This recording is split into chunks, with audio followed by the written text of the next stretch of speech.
Park Date. You might be sat on a sweaty train or in a crumbling Victorian hovel, but for the next insert number of minutes, please, we'll be taking you back to nature. Because in each episode, we'll lead a different guest to their favourite local park and talk about the things they like to do there. So pack a picnic blanket, try saying that after a few Prosecco's. Our guarantee to you, lucky listener, is that this episode will contain one or more of the following: ice cream, swings, grass, dog walkers, drunks, canoodling couples, a possible mugging, and fun in the sun, unless it rains. So join me, Christopher Beanland, yes, that is my real name, and a special guest as we try to create the perfect park date.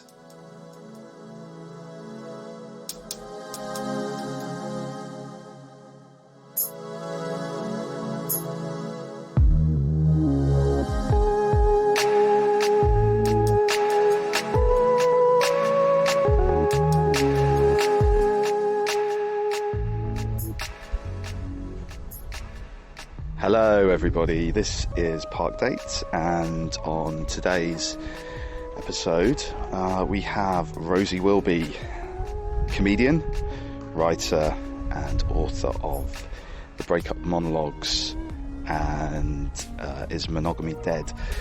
Rosie is a fantastic writer, comedian, chatter. She's got a great podcast, The Breakup Monologues. Check out her podcast. She does loads of live recordings, and buy her books. They're amazing.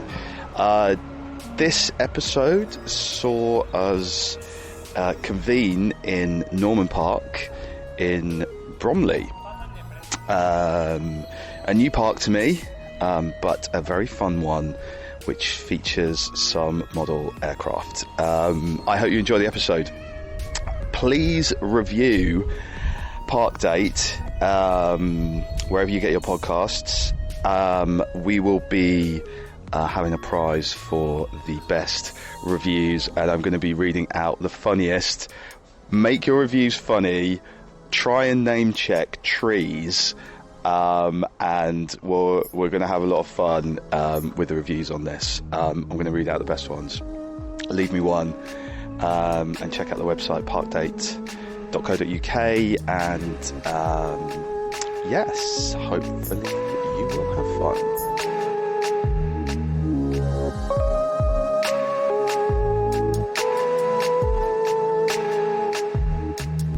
Welcome to Bromley. We are in what's the name of the park? Norman Park. Norman Park in Bromley. I've realised I've been to Bromley once before to get my iPhone fixed years ago. Well, I hope it was successful. It was a successful fix. But yeah, that was my only visit to Bromley. Right. I'm here with Rosie Wilby, an amazing comedian, writer, author. Rosie's podcast is amazing. Your book is amazing. And thank you. Yeah, we're also here with Dolly. With my dog. Yeah, Dolly's Yes. Dolly's just met a new friend. Yeah. Oh, everyone always says hello to Dolly. Yes. Hello.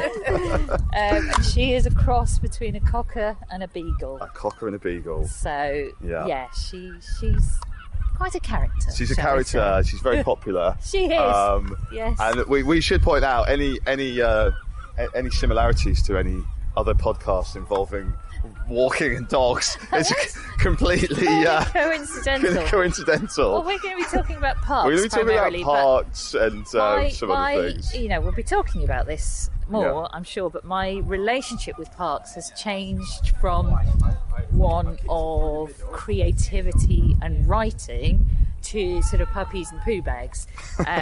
Because, I guess a few years ago, when I was writing my first book, Is Monogamy Dead?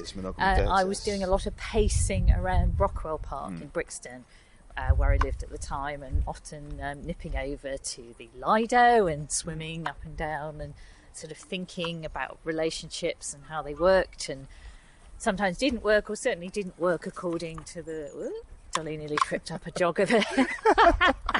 Dolly. How they sort of didn't work according to the sort of idealistic heteronormative scripts that we sort of see and are conditioned to think is the way a relationship should work. So I kind of got myself to a point in life where I really had a lot of questions about relationships. And for me, I think being outdoors, being in a space like a park, gives you a lot of clarity and space to think. And so, I certainly went on writing courses where the tutor would say things like, if you are walking around talking to yourself and people think you're mad, you're probably doing it right. That's what most writers are doing. Yeah. So, that's Brockwell Park was where I did a lot of my kind of pacing and creative stuff, and sometimes listening to music on my, my quite outdated iPod. Yeah. But yes, often listening to stuff, and there's a little bit in one of my books about having a bit of a moment when Richard Hawley came onto my iPod when I was walking over to the Lido one time and noticing some sort of golden leaves trapped in the wire fencing of the tennis courts, and sort of having this moment of thinking they were like sort of trophies of past loves, and so starting to feel that relationships that haven't lasted the course are still something to be celebrated. And so sort of having this moment in the park and this realisation. So yes, that was my relationship with parks a few years ago, I think, and now it's very much about Dolly, who's wrapping her lead around our legs. We're sort of playing a weird kind of Morris dance kind of game. Dolly's just meeting some new friends again. Yeah, so now my relationship to parks is very much revolves around having a dog and having Dolly, her, and often quite some adventures crawling through the brambles and chasing after her. I don't know if you can see over there, Rosie. I've just noticed some kind of model aircraft. Oh, if she was off the lead, she would be chasing that. How does Dolly feel about model planes? Oh, she would go and probably wreck that. And try and catch it. Yeah. So you don't see this very. I don't think I've ever seen this before since I was a kid. This is a thing people do in this park. Yeah, I have seen it a lot in Bromley. People flying funny little planes. It's kind of men with their toys, isn't it? Isn't it? It's like all those bored Bromley men who are probably living quite suburban lives, and maybe of a weekend afternoon they go, "Well, I'm going to go and fly my little tiny plane." Exactly. But this is the thing, I guess, which I find interesting about parks, is they're kind of places where you can see people doing all sorts of things. It's really like a sort of, I don't know, like a human zoo in a way, right? There's like people. We've got some good bicycle sound effects now. Have indeed. That's very, very noisy bell. But you see people doing all kinds of things, and in the lockdown, I think we kind of found that parks were these places where we could go and we could meet our friends. We could, even do business meetings. Everybody embraced parks, didn't they? They did. Even the people who hadn't really been that bothered about parks before. Yeah, we sort of saw the value of them, and everybody was walking the dog. Even if you didn't have a dog, you'd like borrow someone else's. Yeah. Well, I wish I had a dog like Dolly who I could take out. She's very very charming. Well, yes. You came with the lead. Just untangling her from the lead. She seems to get tangled up more than any other dog because she walks around and round in a undisciplined way. It's probably my terrible training, you see. My partner, Suze, who is nicknamed Girlfriend in my book. Yes. She's the real sort of, kind of dog alpha who tells Dolly what to do. Oh, right. And so when I'm with Dolly, kind of chaos reigns, really, and Dolly sort of does whatever she wants. So maybe we should have got Suze to come and dog handle. Dog handle. Dog exactly. wrangle. Yes. Dog wrangle. Yes. I don't know. Yes, but God, I mean, we've had some kind of fun experiences in this park with Dolly as a puppy. One time there was a young couple having a picnic on a beautiful day here, and the girl had her keys just on the floor by her, but they were attached to a sort of fluffy key ring that looked like a bit like a, you know, fluffy bunny tail. Not a real one, but just a fluffy thing that caught Dolly's attention. So she obviously picked this up and just started running around and running off with this girl's keys. And we were all chasing around this little puppy trying to get her to drop the keys. She thought it was an amazing game. I bet she did. It was probably the highlight of her day, I imagine. Yeah, and then I think she stole this girl's bag of crisps as well. Oh my God! I know. A law unto herself. Oh God! Yes, shows me up all the time. She's saying hello to someone else now. Oh. So, Rosie, talk to me a bit more about what you were saying earlier. I found really interesting when you were saying about thinking about relationships when you were in Brockwell Park, and that moment with Richard Hawley. What an amazing soundtrack to that. Obviously, you've been very inspired by the idea of relationships and the idea of monogamy and the idea of breakups. Then later on, what do you think? What do you think it is about human relationships? I mean, I find them really interesting and write about that kind of thing too. Is it something that's where did you start to become really interested in kind of relationships and how to kind of decode them? Yeah, well, I think I am interested in how things work because as a teenager I was sort of good at, in inverted commas, maths and physics and science and that kind of thing, and so was interested in sort of how the world works and laws of physics and so on, and also interested in the really weird things that don't seem to make sense, like kind of Schrodinger's cat and all of that kind of thing. So yes, I had this sense that somehow making sense of things makes things more comfortable, more comforting. But then when you try and make sense of the psychology of love, there are no real answers, because we are wired in this way that is very animal and primitive and doesn't necessarily marry with the ideas that we have about long-term happiness, particularly now human beings live so much longer than we once did.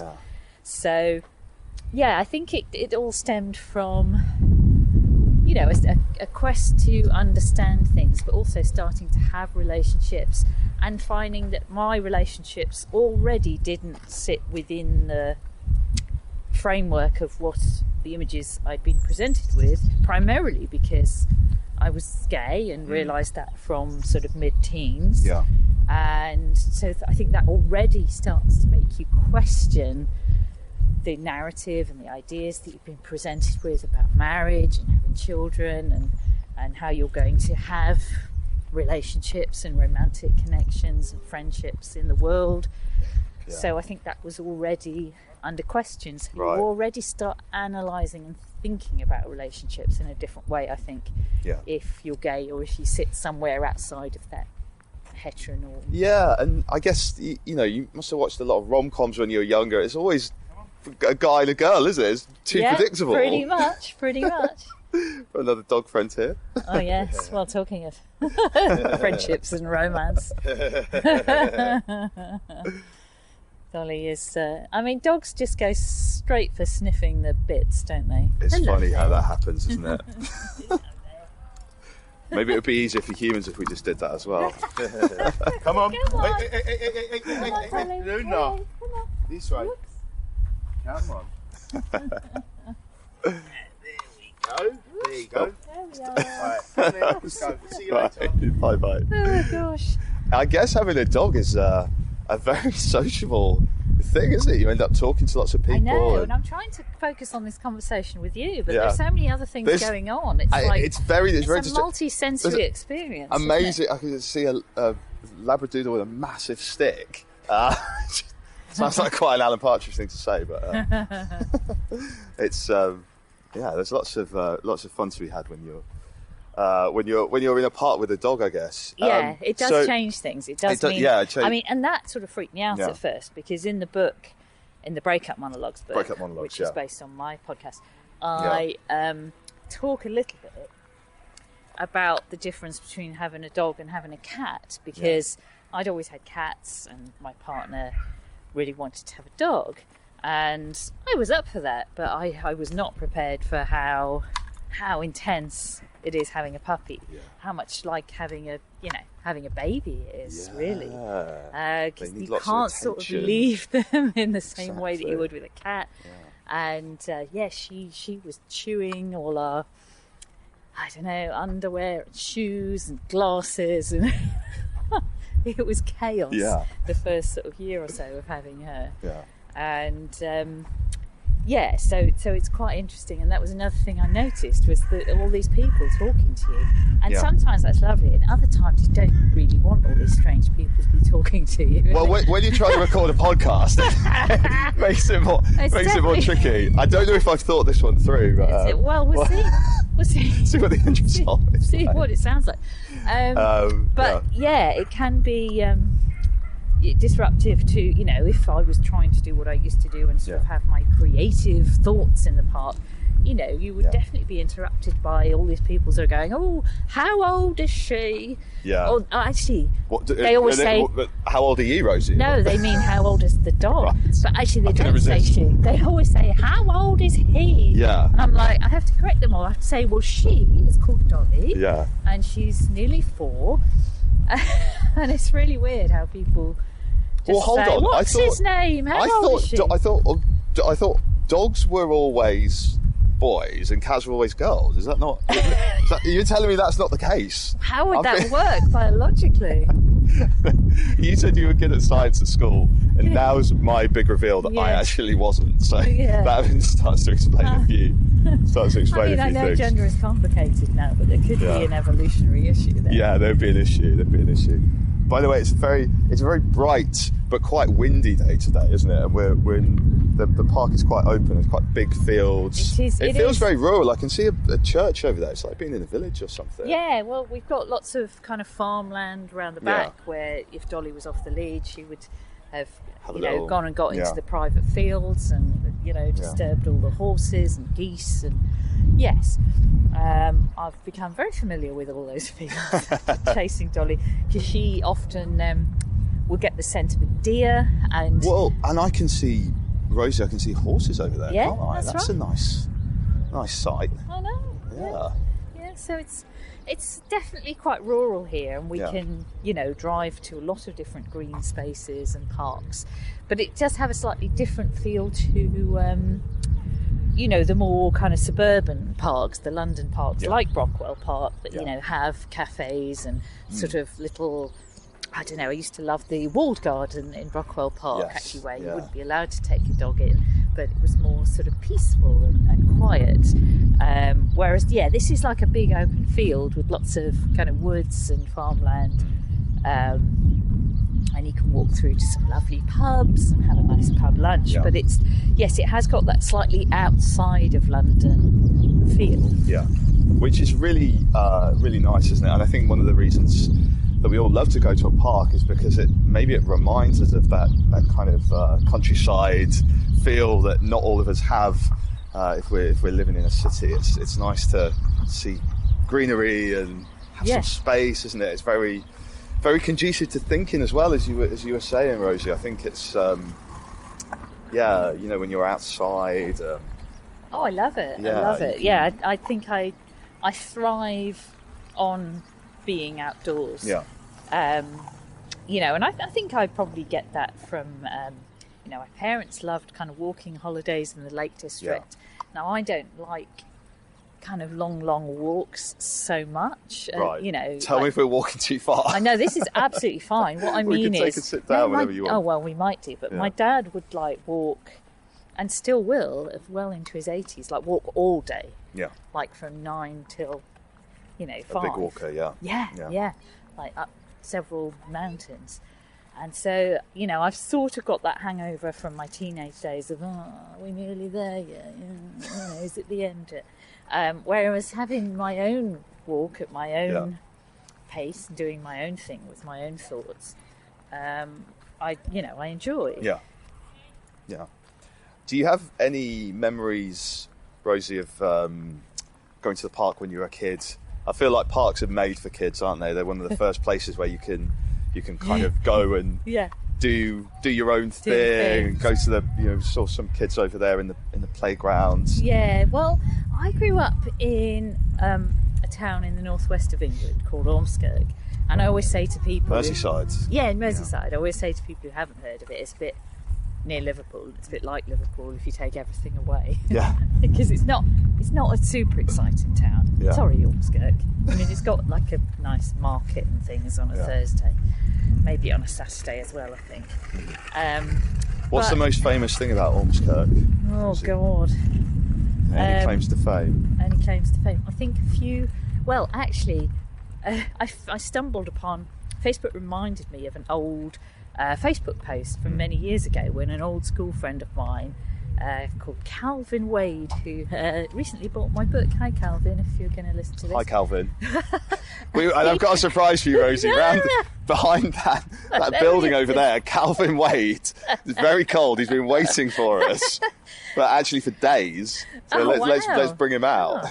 Calvin. But he had said to me, got in touch and said I was the 5th most famous person to come from Ormskirk, and I'm really not that famous. So I think ahead of me were the Impressionist John Culshaw, and also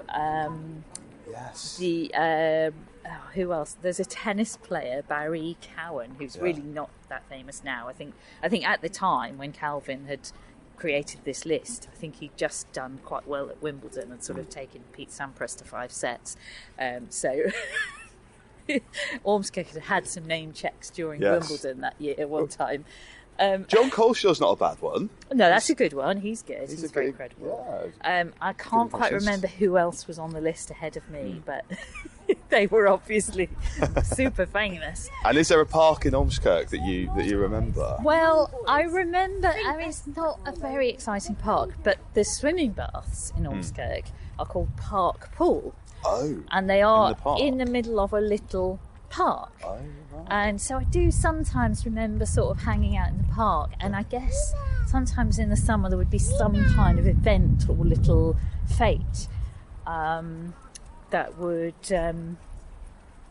happen with, kind of stalls and things going on. But I mean, it's not, it wasn't a really exciting park. It was sort of, as a teenager in those kind of towns, you sort of make your own fun, don't you? And it's it's all about sort of getting off with people round the back of the swimming baths, and that kind of thing. So and I think if there's one thing that parks have seen over the years, it's definitely canoodling teenagers who've got really nowhere else to go. Exactly. It's one of those places. And I've definitely done that. I mean, in those days it would have been with boys and sort of trying to work out if I liked boys or not. Yeah. But you've got to have a test out, haven't you, and give it a go. Exactly. And you were just like, no, doesn't work for me. I think it's more complicated than that. I think there were some boys that I was quite into, but I think my stronger emotional drive and connection is towards longer term relationships with women. But I mean, in the book I talk about taking part in a sex lab, which sort of looks at this stuff about our sexual orientation and what sort of erotic imagery one is aroused by, and I sort of talk about how that stuff is quite muddy, and I think for many people it can be, and we don't necessarily fit into these neat boxes. And I think this is all the kind of thing I was thinking about and experimenting around in parks as a teenager. Yeah, that's really interesting, and I think you're right. Things are more complicated, aren't they, than the sort of simple explanations that we often get. By the way, when you mentioned erotic imagery, it was at the exact point that a very old couple walked past us. Did their ears prick up? I think they were... I hope I've livened up their little stroll. Their stroll, exactly. Saturday afternoon stroll. I think it's definitely been livened up. Yeah, and now we've got some music coming from a field over there. Where is that coming from? Maybe there's some kind of an event, some kind of a do. It's really, I mean, this place has really got everything. We've got horses. We've got the little plane is really whizzing around our heads now. It looks like a sort of mini Concorde or something, doesn't it? It's quite Rosie, speedy. I'm slightly ashamed to say that I do know quite a lot about planes, and I can tell you that is not a Concorde. Well, I believe it's some kind of fighter jet. I want to say like an F-16 or something like that. No idea. My 8-year-old self unfortunately knows far too much about those kind of things. But is there a fete? There really is a fete going on. Is there a village? As I mentioned, the fete. Yeah, we might have to go and visit the fete. Do you remember when you were a kid? Do you remember having ice creams? I have a lot of good memories of having ice creams in parks. Yeah, 99's a classic, isn't it? Well, the thing is with ice creams, though, I didn't really enjoy the cornet, the cone thing. Especially the old school wafers that you had back in the day. Like, I love a cone. In the sort of 80s and 90s. Yeah. I mean, when they start doing cornettos with the chocolate inside the cone, that was a game changer. But just the boring old kind of wafer cone, I'd leave that. Yeah.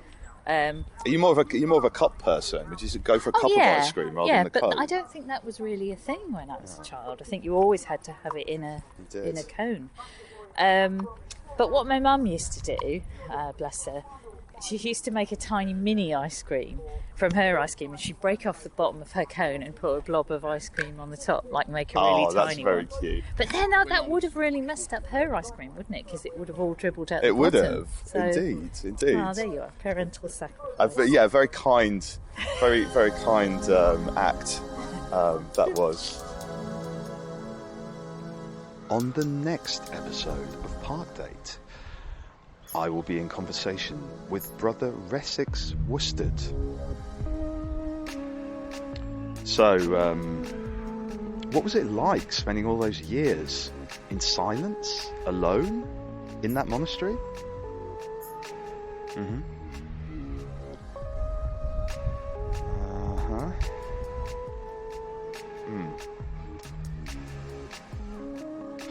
Fancy a coffee?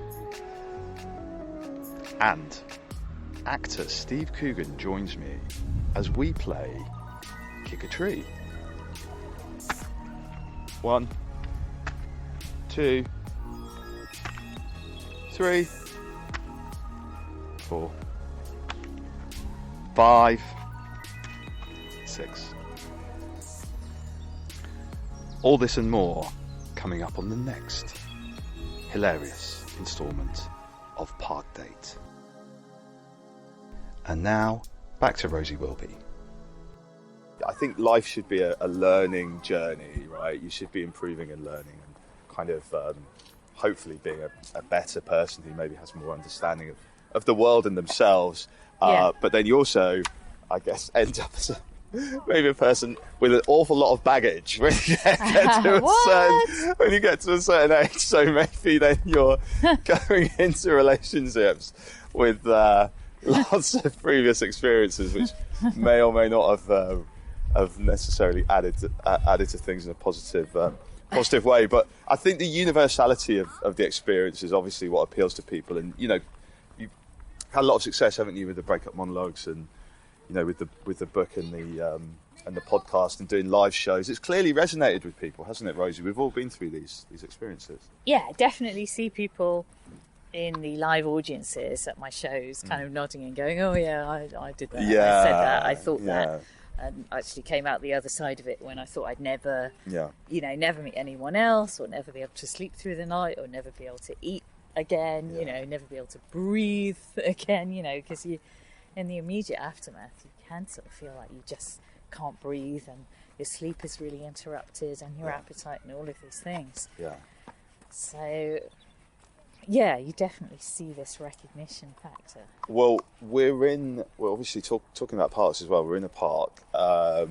I think when we were messaging about this, I was saying to you about this idea of being dumped in parks. I feel like a park is a kind of neutral zone. I've been dumped in parks are actually quite triggering for me in general, because I've been doing to yourself? I've been broken up with a few times in parks. I've done it myself as well, because I feel like it's a better location than, you don't want to break up with someone in a restaurant or something, do you? Because then you can't get away. You can't get away, and there's people around and stuff. So maybe a park is a kind of good. I don't know. What do you think? Yes, I can definitely see that. Although everybody's going to be on high alert now, aren't they? If their partner says, "Yes, I'll meet you in the park." Oh shit! I'm about to get dumped. Yeah, exactly. It's like someone on my podcast said to me that you should never have a date at the South Bank, because that's a no-no. Apparently, it's not going to work. It's doomed. I don't know why. I think the South Bank is very pleasant. Yeah. But there we are. So what's wrong with the South Bank? I love a bit of brutalist architecture. Yeah. Well, I think it was Dolly Alderton who was saying that I think she'd been dumped at the South Bank. But I can see how parks are a sort of good space to maybe walk and talk and talk things through a bit, and then sort of say a farewell that. Well, I was going to say it doesn't feel quite so public, but we seem to be passing loads of people and atmosphere and planes and dogs and children, don't we? It's true, and I guess that's one of the things about the park, isn't it? You can, I'm sure you're nosy like me, Rosie, and you just hear a snippet of someone's conversation when you're walking past, and you think, if they're if it's breaking up, it's just a breakup or some kind of romantic conversation. You just think, I wonder what's going on there. That's maybe the writer in me kind of looking out for stories. It has been interesting hearing stories of people recently who've been lockdown dating in parks, and I heard a funny one recently from a psychoanalyst who was on an episode of my pod, and she this guy was showing her his photos on his phone, but inadvertently there was a dick pic there, and I don't think he meant to show her that. I mean, I assume he probably didn't. But she was fumbling in her bike basket because she was a bit flustered by that. She was like, "Oh," and she asked because she was going to call someone and to sort of get away from the date, or sort of go message her sister or someone to say, get me out of this kind of thing, just because she thought, I'm not really into this. But she inadvertently pressed the kind of emergency thing, and the police turned up because this guy had showed her a dick pic.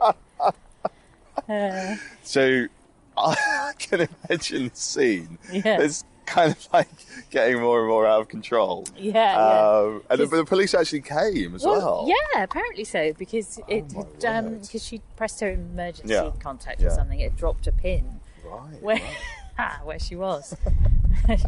All because she'd been shown a dick pic. So not an ideal occasion. But I think a park. Have you ever been on a date in a park, Rosie? I think they can be quite a good place. You can do. I think it's quite nice to walk and talk, get a coffee. Oh, I totally think that.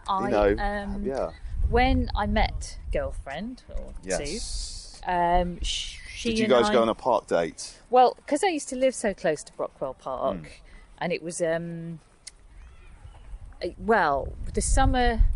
summer when we'd been together sort of a few months, I think was quite a nice summer. So we met at the end of 2016, and then summer 2017, kind of spring and summer, I think was quite warm, and there was some really nice weekend days. So we often used to have a nice picnic in Brockwell Park. That's a great date. Yeah, picnic date is a great date. Picnic dates are so nice because you can just graze on lovely food for ages. And you can eat romantic things as well, like strawberries. Strawberries. Prosecco, that kind of thing. It feels quite glamorous in a way, doesn't it? Like something from Love Island, a Love Island date. And what was quite cool was she has got these kind of inflatable chairs that you can sit on. Yeah. It's not like an armchair. It's like I don't even know, like almost like a long banana thing that you can sit on. Oh, right, and, like and a low right thing. Almost. Yeah. Yeah. It's cool. So that would be fun. Yeah. And we do that, and I think picnic dates are really nice. Yeah, I think they're a nice thing to do. Definitely, it makes a difference from just going to the pub or something like that. Yeah, absolutely. And you can talk as well. So it's probably better for getting to know someone in like a cinema or a theatre or a film. I think a cinema date is one of the worst ideas ever. I love films, but how can you talk to anyone for more than sort of 10 minutes when you come in and then 10 minutes when you go out? Yeah, I mean, cinema is like when you've been together a while and you don't want to talk to each other. You actively do not want to talk to your partner going to the cinema. You've said everything you're going to say. Yeah. It's quite funny when you get to that stage, isn't it? But yeah, I think in lockdown, obviously, none of those options were available. No, you couldn't go to the cinema if you wanted. You couldn't go to a restaurant or a bar or anything. So parks were kind of the only place to go for a date, really, weren't they? You saw a lot of kind of couples having their park dates. Yeah. So maybe parks they've sort of shown us that they can be useful. We don't really look romantic spaces, yeah. Right, and actually, I was sort of thinking about whether they are a romantic space, and I think they kind of are, but I think they went through a period where, I don't know if you remember, I certainly remember when I was younger, the park was sort of seen as maybe being a bit seedy or something. Like, well, I mean, I know what you mean, because I think being part of the LGBT community, I do think a lot about gay men cruising in parks. That's a very good point. I guess that was one of the few places that they could of go, right? Yeah, exactly. So it was like a refuge for them. Yeah, definitely. And so there is quite a tradition within gay male culture of cruising in those kind of forests and parks and those kind of slightly secret little spaces in parks. Certainly with girlfriends of mine, we've sometimes inadvertently stumbled into the gay male cruising zone on Hampstead Heath, or when I used to live near Finsbury Park, there was a little alleyway that was all leafy. Oh, really? And I think we both had shorter haircuts then, and so occasionally a gay man would suddenly sort of pop out the trees and then look disappointed that we were girls. But yeah, I think, well, that's another thing about parks, isn't it? They're places which are outside of what you might term kind of what we think of as conventional, right? So there's places where subversive, almost. It's almost subversive, right? So gay men can go there when you're a teenager, you have no money, you want to, snog your partner, or you want to just hang out with your mates and get drunk. You can go there. We see, maybe people who are sort of living outside those social norms, like maybe people who are sort of living rough or something in parks, or the people like sort of what would you say, like in Japan, where you have those sort of subcultures, those kind of people gather in parks, don't they, like dressing like Elvis or punks. Those kind of things. So maybe the park is like a place where we can be ourselves, where anyone could be themselves. Well, there's an authenticity. Even these men flying their planes. There's something about that too, isn't there? Yeah. Well, they want to be careful with that, because I feel like people are on edge at the moment when it comes to anything to do with wars. So flying a plane like that around is something they should be. It is a very tiny one. We should add. It's not like life size. Hold on. Am I misunderstanding perspective? Is it tight? I just thought it was like a long way away. Yeah. It reminds me of that Father Ted episode where he's explaining to Dougal about is it the lions? He says, this one is small, but those ones are far away. And Dougal can't understand it exactly. But so there is an authenticity, but I think what you're saying about the sort of kind of subversive nature of park culture is also at odds with the sort of kind of official line on parks, if you like, that we're probably supposed to think they're very family-friendly spaces, you know, and we're talking about the sort of traditional kind of conventional fetes that would, you know, have the ice cream vans and... Bat the rat. Do you remember that? Oh, you had to hit a rat. Yeah. Yeah. That was my favourite. Yes. Yeah. So there's something about that narrative that is in conflict with that, which is an interesting tension. Yeah, definitely. And have you... So you used to be near Brockwell Park, didn't you, Rosie? Now you're obviously out in Bromley. Have you kind of enjoyed being in this more sort of rural setting with this very big kind of country style park? Have you enjoyed being sort of more close to nature? I think there are pros and cons. Yeah. You know, and I think Brockwell Park had this real creative element for me. And it's really not that far away. I can easily get a train over to Herne Hill, and I do still sometimes get over there because I do love it. That someone with some tears here. Someone's sad child fallen off their scooter, I think. But yeah, I do miss Brockwell Park. It's a really lovely space. It is a lovely space. And I think that's probably still my favourite park in and around London. Yeah. Come on, Dolly. She's making so many friends. But this is a great park as well, and this is the first time I've been here, but I'm sure not the last. Is this the best park in Bromley, would you say, Rosie? Oh, I think there are lots of spaces.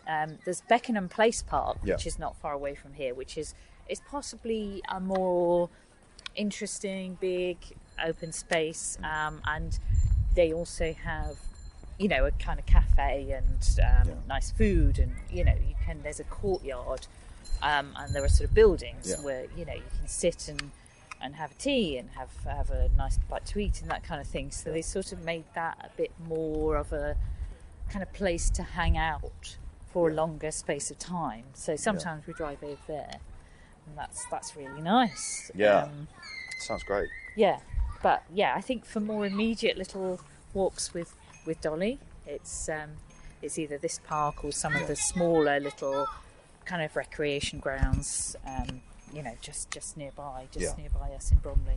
Great stuff. And what's next for you, Rosie? What are you going to be writing or performing in the future? Well, I'm still recording a new season of the Breakup Monologues at live events and festivals around the UK, because of course that was somewhat interrupted over the last couple of years. So I'm making the most of the fact that events are, well, seemingly getting more back to normal. So recording live episodes at various festivals. You were doing that last night, weren't you? Oh, I was I was at an event at the Bloomsbury Theatre. Did that go well? Yeah, it was really fun. It's an event organised by Festival of the Spoken Nerd. Oh, yes. Friends of mine. Science-related so, yeah, kind of geeky science-related comedy, because they have an evening called an Evening of Unnecessary Detail. So I was going into, in my set, unnecessary detail about divorce statistics and monogamy and relationship patterns and behaviours. So hit us with a statistic. Can you remember any? Well, what I'm particularly interested in, because being a gay woman, I'm particularly interested in how same-sex partnerships tell us something about perhaps a more, in inverted commas, instinctive behaviour that men or women might adopt if you remove the influence of the opposite biological sex. And I've been really interested in how completely differently gay men behave to lesbians. Right. And I just think there's something in our very different approaches to monogamy. And so you see gay men often having open relationships and staying together in their primary partnerships forever and ever. They have the lowest divorce rate of any group of people. Right. Whereas lesbians who stick to a sort of rapid rate of serial monogamy actually have the highest rate of separations of anybody. I see. And it sort of turns our cultural expectations of men and women on their heads, really, because we tend to think lesbians, women in general, staying in relationships and being the sort of guardians of long-term commitment. And whereas we actually see this sort of romantic restlessness in women a bit. Well, just like Dolly, she seems to be romantically restless as well. She is looking for trouble, isn't she? She's looking for action. That's really interesting. Do you still believe in monogamy and in long-term relationships, Rosie? Do you think it's totally. I feel like we're all kind of. I always like this image of when a fly, there's like those electrocution devices you see in a cafe. Oh.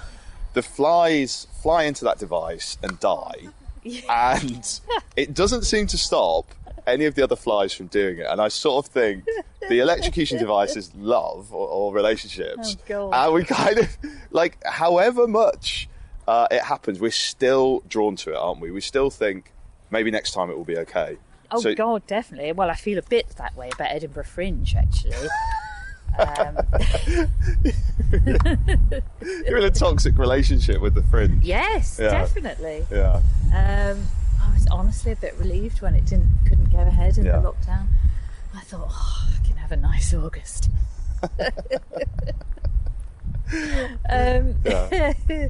But we do keep going back to relationships. We have this human need for connection, and Suze and I are actually engaged to be married this summer. So congratulations! I've got to believe in long-term commitment and relationships. That's amazing. Where are you guys getting married? Here in Bromley. In Bromley. Yeah. Fantastic. So Fantastic. It's amazing. exciting, and I think it's, I hope, proof in the pudding that we do learn from our breakups to sort of make better choices and then navigate those choices and communicate. And I've, gone to some effort, perhaps too much effort, Suze would say, to display the ups and downs of a real relationship.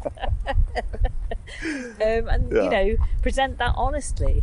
So that, we start to be more aware that it's not always perfect, but, we might be with someone who's pretty awesome and we should maybe forgive them their flaws. Exactly. Well, that's probably a great place to finish up. You're going to have your happy ending in the summer, and I wish you guys all the best. Rosie, it's been such a pleasure to chat to you. I hope you've enjoyed our little stroll around. I have enjoyed stroll around our the park stroll today. I hope it makes a nice podcast. Yeah, let's hope so. We'll just edit out all the wind noise and the children screaming. But no, it's been fantastic. And Dolly, thank you as well. Dolly says thanks. She's had a great time. She's had a great time. She seems tired out now, so we'll finish there. Rosie Wilby, thank you so much for joining me. Thanks, Cheers. Chris.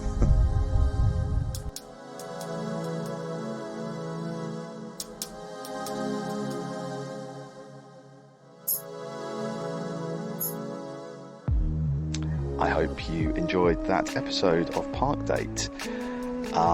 There's lots more where that came from, and there'll be more in the future as well. If you enjoyed it, please leave a review, good or bad, make them funny. I'll be reading out the best ones, and there'll be a prize for the one that makes me laugh the most. Name check some trees in your reviews and leave them wherever you get your podcasts from. Check out our website, parkdate.co.uk, and if you see me walking around in a park, come and say hello. I think that was the sound of someone sneezing. Yes. Thank you. Bye-bye.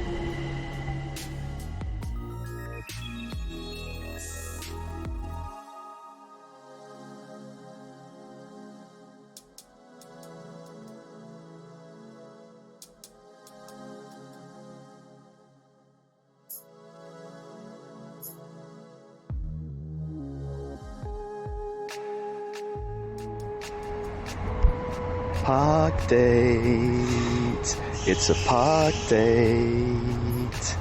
Park date. It was a park date. Park date. We had a park date. Park Date. You've been listening to Park Date. God. No.